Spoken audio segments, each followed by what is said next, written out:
갑시다. 집으로 출발. 28분 걸립니다. 자, 오늘 제가 하고 싶은 얘기는 투사에 대한 거예요. 제가 심리치료를 20년 동안 공부를 하고 싶었었는데, 그러면서 이제 혼자 이렇게 저렇게 본 것들이 많이 있겠죠. 저는 그것들을 저한테 개인적으로 적용을 시키려고 많이 노력을 했었는데, 자, 그런 의미에서 투사, 내 안에 있는 거를 밖으로 보는 거죠. 밖에서 보이는 모든 것이 사실 내 안에 있다는 거예요. 쉽게 얘기하면, 제가 20대 초반에 방글라데시를 간 적이 있었어요. 그때 다니던 교회에서 20대 친구들과 팀을 이끌어서 갔었는데, 거기 방글라데시에서 이제 학교를, 빈민 지역에서 학교를 운영하시는 목사님, 선교사님 가서, 선교사님 그 학교에 가서 아이들과 노는 거죠. 쉽게 얘기하면 무슨 뭐 대단한 성격이었어요. 그런 일을 했었는데, 2번 정도 2년에 걸쳐서 했었는데, 그때 도착하자마자 그때 선교사님이 해주신 얘기가 있었어요. 여기서 너희들이 무엇을 보든 그것은 다 네 안에 너희들 안에 있는 것이다. 너희들 눈에 비치는 모든 것들은 네 안에 있는 거울이다. 이런 얘기를 하셨어요. 그때 저는 이제 심리치료라는 분야에 대해서 뭐 알고 있는 게 전혀 없었는데, 저는 그거에 아직도 지금도 생각이 나요. 저는 그게 지금도 무슨 일이 있을 때마다, 무슨 일을 겪을 때마다 그 생각을 해요. 그리고 그 이후에 이제 심리치료에 대한 책들을 많이 보게 되면서, 아, 이게 그때 투사를 말씀하신 거였구나 하고 알았죠. 그래서 오늘 하고 싶은 얘기는, 특히 남편과의 관계에서 내가 지금 경험하고 있는 투사는 무엇인가를 자주 생각해요. 특히 싸웠을 때, 대지게 열받았을 때, 이게 외부의 문제가 아니라, 그 사람의 문제가 아니라 내 안에 있는 무엇이 이렇게 나를 미쳐버리게 만들었는가. 며칠 전에 12년 만에, 무려 12년 만에 주말에 단둘이 데이트를 했어요.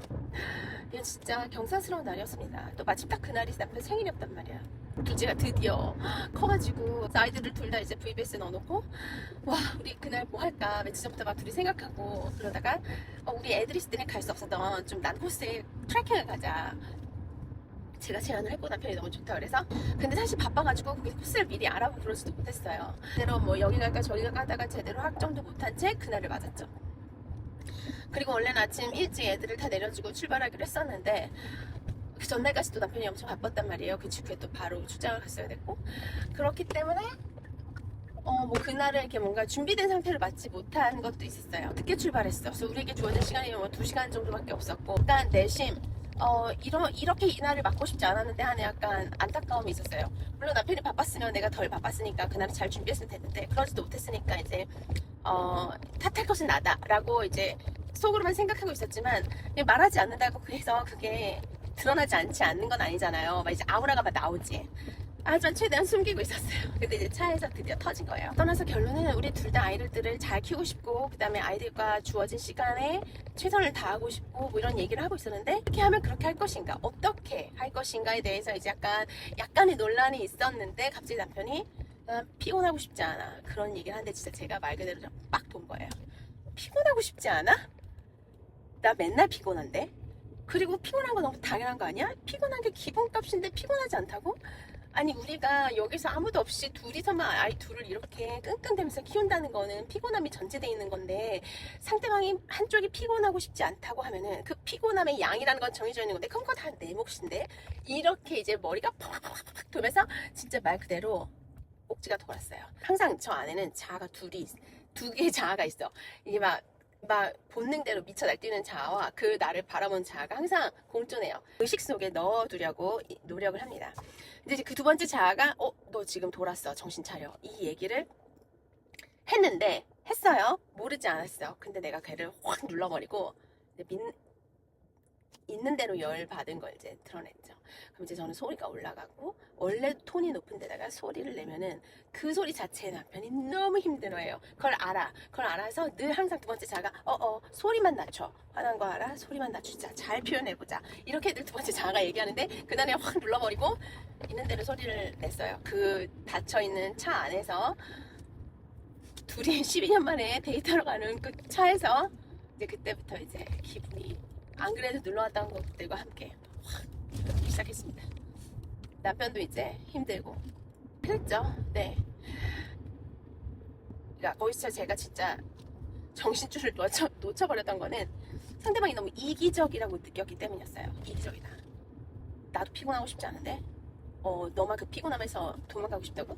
그럼 남겨진 피곤함은 누가 그 짐을 빼야 되는데? 그거 나밖에 없잖아.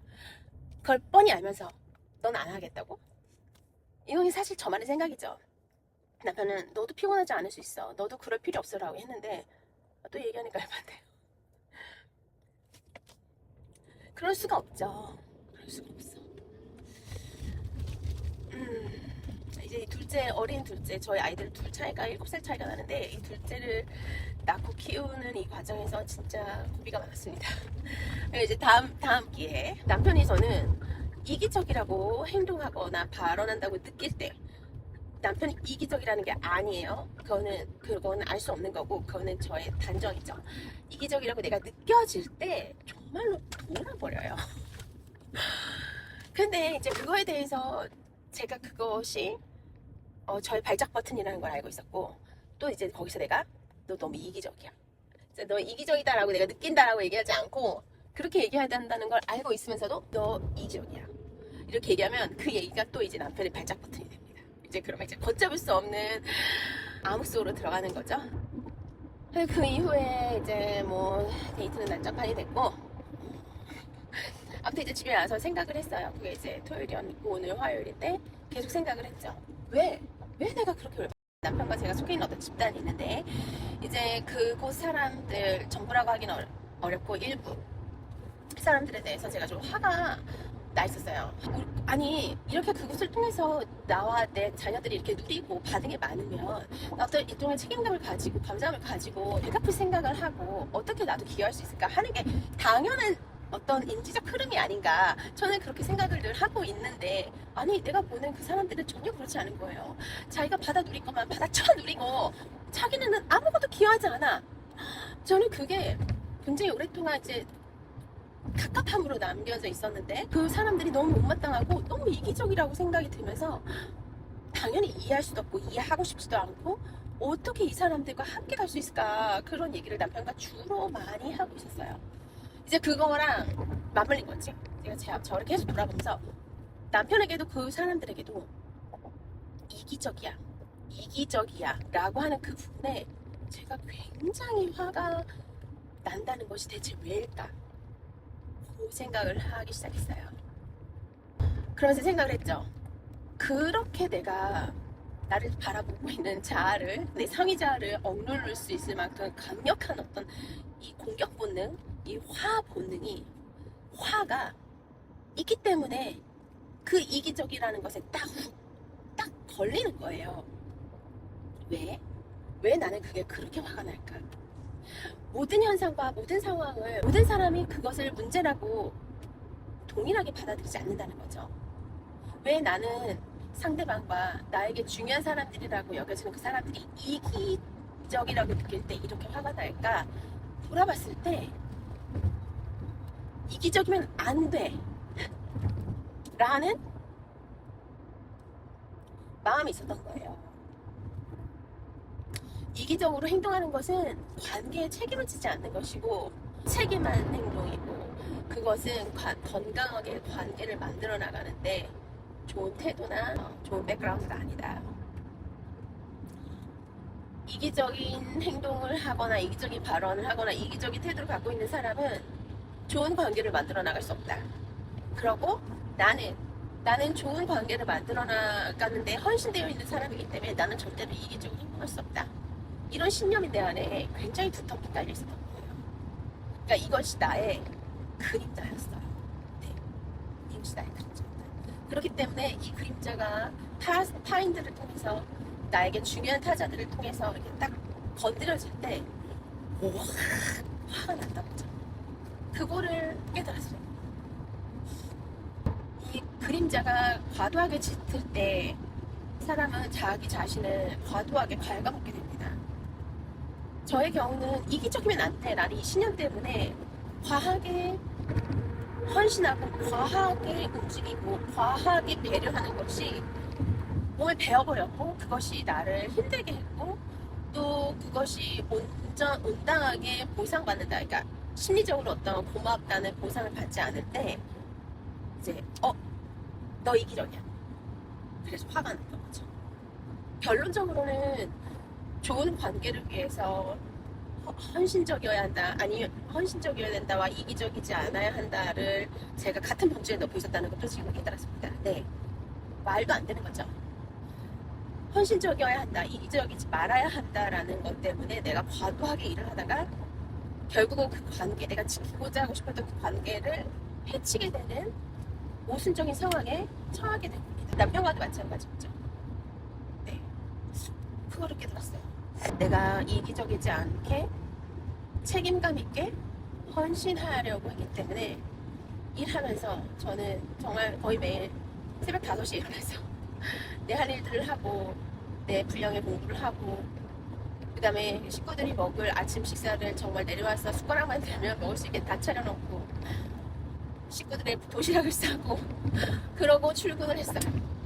네, 정말 남편이 애들 깨워서 챙겨서 내려와서 밥만 먹고 데리고 나가서 바로 드라우프만 할 수 있게 만들어 놨었죠. 저는 그게 이기적이지 않은 것이라고 생각을 했었고, 그것이 좋은 관계를 만들어가는 아주 중요한 것이라고 생각했고, 그 포지션에 나를 밀어넣었죠. 결론적으로는 그것이 나의 뭔가 마음을 굉장히 상하게 했고, 그리고 관계를 상하게 했다. 그 결론에 이르렀습니다. 그러니까 결론적으로는 남편이 너도 그럴 필요 없어. 너 그렇게 피곤하게 할 필요 없어. 그 말이 맞았던 건데 그 상황에서는 그 말을 듣는데 진짜 서운했어요. 근데 서운하다는 말이 굉장히 저는 약하다고 느껴져서 서운하다는 말을 사실 표현하지 잘 않아요. 나 서운해. 나 서운해 이렇게 얘기하지 않고 진짜 열받는다. 진짜 내가 화가 나. 라고 얘기를 하죠. 하지만 그 마음 뒤에는 서운함이 있었어요. 내가 그렇게 애쓰고 노력하고 그렇게 힘들게 하고 있는데 그런 나의 정성과 헌신을 그렇게 가볍게 취급해.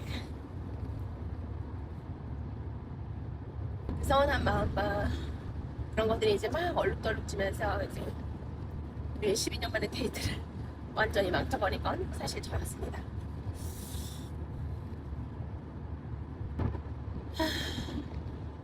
사실 이 모든 것들 결론 내 탓이요. 내 탓입니다. 저는 내가 탓하고 돌아보고 문제를 발견하고 수정하고 할 대상은 온전히 나밖에 없어요. 나. 작업을 할 수 있는 대상은 온전히 나뿐이다. 우리가 타인에 대해서는 아무것도 할 수 없다는 것, 그 완전한 무기력함에 대해서 받아들이는 것이 저는 진정한 관계의 시작이고 건강한 관계를 만들어갈 수 있는 기본 초석이다라고 생각을 합니다. 이거는 아주 중요한 관계인 파트너와의 관계뿐 아니라 자녀들과의 관계에서도 굉장히 마찬가지라고 생각해요. 그래서 인류는 구원할 수 없어도 나는 구원할 수 있다. 내가 구할 수 있는 거는 오직 나뿐이고, 그리고 나를 그렇게 구하려는 그 과정에 있어서 심리치료와 정신분석은 굉장히 좋은 도구가 된다 라고 저는 믿습니다. 그래서 오늘은 여기까지. 제가 얼마나 심리치료와 정신분석을 사랑하는지 나눠보았습니다.